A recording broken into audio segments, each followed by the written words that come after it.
Hey, what up? So this is my collection so far. Just really still trying to figure things out. Like, wow, bitch. So anywho, that was a Mexican.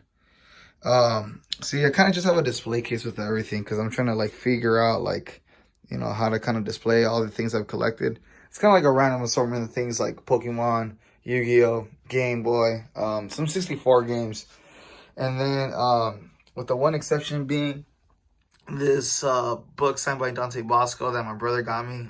Couldn't make it out, but then he got to meet him. He got his own book, but then he got the Zuko one, so that was pretty cool. So they're kind of just like a quick little rundown of my collection. This is a 9.6 Shazam that I actually bought because I thought the movie was gonna become big, and I could buy it and then flip it and sell it. That was a horrible idea because I actually paid $355 for that.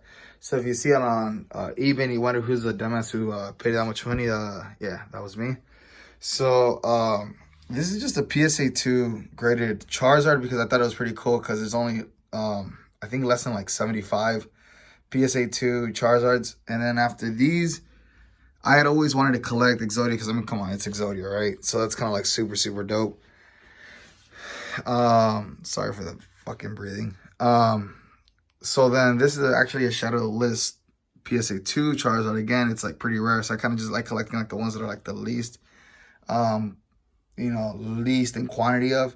And then I really like Tim Duncan. He's kind of always been my favorite basketball player since way, way back. This is actually a Christmas present, so it's actually really, really cool. It's a PSA 9.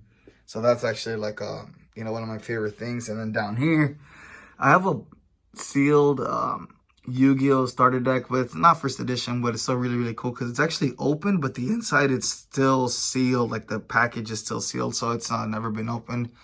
And I really, really wanted like to start collecting like the first editions, Dark Magician, Red Eyes, and Blue Eyes, and actually only have the Dark Magician, but I got it at a good price. I paid $222 for it, which is like I think about $100 cheaper. And then of course No Mercy. I mean, it's No Mercy. It's always just been one of my favorite games growing up. I used to go over to my neighbor's house and play it. And then it's actually the first appearance of Winter Soldier that my brother got me for Christmas. It was a surprise. I didn't see it coming, which is like really, really dope. And that was like signed, and it's authenticated by these guys, which isn't like CGC, but still, like, I mean, this is an authenticated letter of authenticity, which is really, really cool. And then here I have a Game Boy, actually classic Game Boy. So I'm going to insert some pictures here of how it used to look when I first got it and actually restored it. I took it apart. I cleaned it up. It took me a few hours, but I mean, it came out really, really clean. And I had to actually get a replacement screen on it because it didn't have one. And then that's like just a charge that I picked up a while ago because growing up, I mean, my parents were hella, penny pinchers, so they actually never bought me a kid's meal. So when I was old enough, I finally got that. So that was actually really, really cool. And then down here I have a PSA 6 Charizard that I collected. I'm kind of trying to collect like the 1 through 10. So I'm going to get some Charizards that I have graded, that I have not been graded. I'm going to get them graded and see what comes up.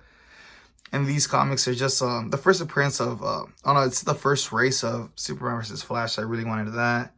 And then those are like the first appearances of Venom Spider-Man or Black Spider-Man. And then down here, number 1 Mutants that I picked up. And then this was like my favorite game growing up, so I kind of just wanted to get like a proper display. And then this Game Boy, I actually customized it myself. The screen isn't original, but my screen was really scratched up. And then when I started learning how to like take Game Boys apart, that's what I bought. So I took it apart, cleaned it up because it was really dirty. It was 12-year-old fat fingers full of Cheetos. Cleaned it up, and that actually replaced the screen. So that's what I have now. It's cleaned up. All the Game Boys actually have batteries inside, so they're ready to go. Like as a game in it, you can just like, let me see here. Let's say for instance, this one, you can literally just grab it and start playing. Has Tony Hawk. I mean, it's just a game I grew up. I know the game kind of sucks. I actually played it recently, but I mean, it's still kind of really, really cool that it turns on. But come on, like Charizard tail, like that's really, really cool. Yeah. Yeah. So that's really, really cool. So then, yeah, that kind of covers it all for my display case. So it's just, let me give you a little wide picture of it. And yeah, that's about it. All right, guys. Oh, yeah.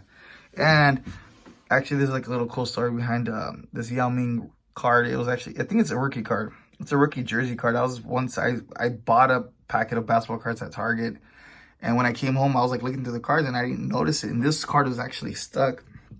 It was actually stuck to one of the other cards. And like, I unstuck it and realized like what I had received. And it's really, really cool because it's like a jersey card of him and the second draft pick, Jay Williams.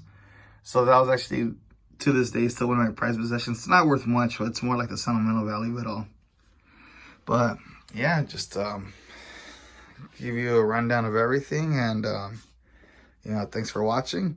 And if you watched 6 minutes, I commend you. I can't believe I was talking that much. But yeah, all right.